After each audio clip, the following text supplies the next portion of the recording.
Jewellery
অত্যন্ত এক কৰুণ ঘটনা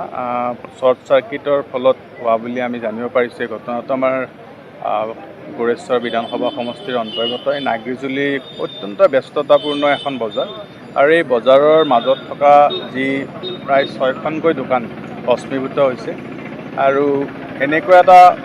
দুৰ্যোগে হঠাতে তেখেতসকলক আৱৰি ধৰিছে যে কোনো ধৰণে তেখেতসকলৰ বয় বস্তু বা তাত থকা সামগ্ৰীসমূহ উদ্ধাৰ কৰিব পৰা অৱস্থা নহ'ল। কিন্তু আমাৰ জিলাৰ প্ৰশাসনৰ তৰফৰ পৰা সহায় সহযোগৰ জৰিয়তে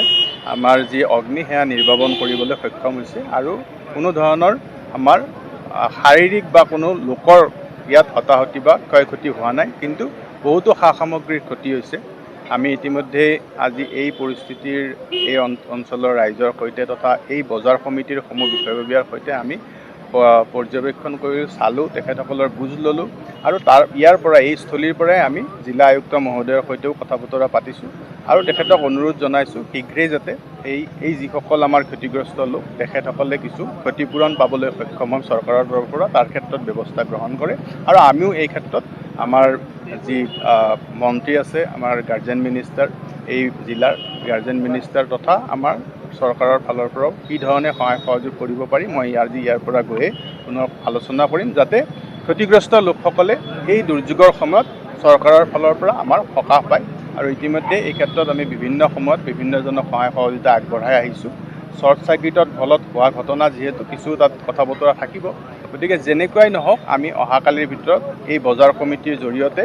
এই ক্ষতিপূৰণৰ এখন তেখেতসকলৰ আবেদন আমাৰ আয়ুক্ত মহোদয়ৰ তাত দিয়াৰ কাৰণে অনুৰোধ জনাইছোঁ আৰু তেখেতসকলে অহাকালি এইখন দাখিল কৰাৰ পিছতে এই ক্ষেত্ৰত ব্যৱস্থা গ্ৰহণৰ কাৰণে আমি সকলোৱে লগ লাগি পদক্ষেপ গ্ৰহণ কৰিম।